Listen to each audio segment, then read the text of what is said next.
Welcome to Spiritual Selling TV, where we combine powerful energy principles with proven sales and marketing strategies. Make sure you click that button below to subscribe. We're posting new videos all the time. Try to show you how to combine these two things together and keep your sales flowing along.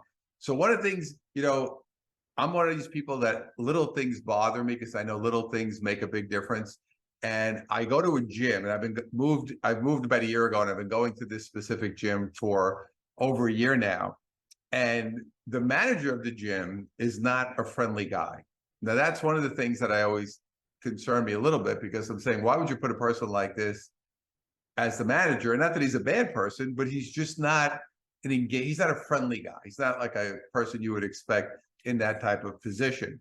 And I think as a result, it impacts the business. But one of the things I noticed is little things that go wrong. And one is clocks. I know you're going to say clocks. What are you talking about? So there's a couple of different clocks. Obviously, the gyms have a lot of clocks all around, and these are just hanging on the wall. They work with a battery. And there are two specific clocks that have been broken for over a month.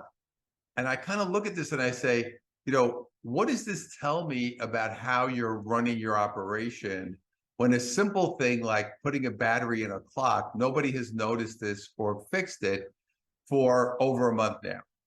And it brought me back to some very important lessons that I learned early on, and I want to share those with you. And these are three things that will guarantee failure in the long term. May not be in the short term, but it's going to be in the long term for your career, whether it's sales, business, success, whatever it is that you're doing. Three things that I think will help you. So the first one is no process, no system. So if you have no system, you have nothing, because you don't have a business that you can operate or run, or even in sales, if you don't have process and systems, you cannot replicate your success or improve what you're doing. But a case like this, where I'm talking about a gym, there is no checkpoint. Does this mean to tell me you don't check these things on a regular basis? And I've worked in a lot of different industries. I remember working in hotels. I remember working years ago with a B&B, guy who had a bed and breakfast. And he kind of had a little bit of a haphazard way of operating, and the rooms weren't being taken care of properly. And I said, well, why don't you just have a checklist and have the people who go in, the maintenance crew, check off, they check the towels, every single time they have to check it off. And it created an easier situation and improved the quality of the service. So here, I'm saying, do you have a process where you check these things? Obviously, things in gyms break, equipment breaks, they'll put a sign on it, out of order, whatever. We understand that. But a clock to be not working for over a month is unacceptable. Now, if you have a process, let's say you have a process and that's still happening. So the next thing that we go to is, which is number two that will kill you, is incompetence. People are just incompetent. Are they just not competent?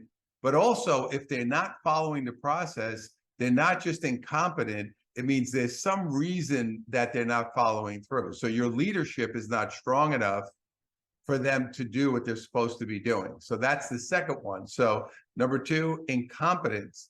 Number three, which is probably the worst one of all, is they just don't care. And this is one of those things that I've seen it, like I said, it could be yourself. You're out there in business. Do you care about the product and service you're putting forward? Do you care about the way you're operating? Do you care about the way you interact with people and create a certain environment, whether it's live or on the phone like this through a video or whatever the case may be? So big three things that will guarantee your failure: no systems or processes, that's number one; incompetence, number two; and you just don't care, number three. So if you have any of that going on within yourself or within your business or your organization, those things need to be weeded out to get you moving in the right direction. So have a good one. Enjoy your journey as a spiritual seller.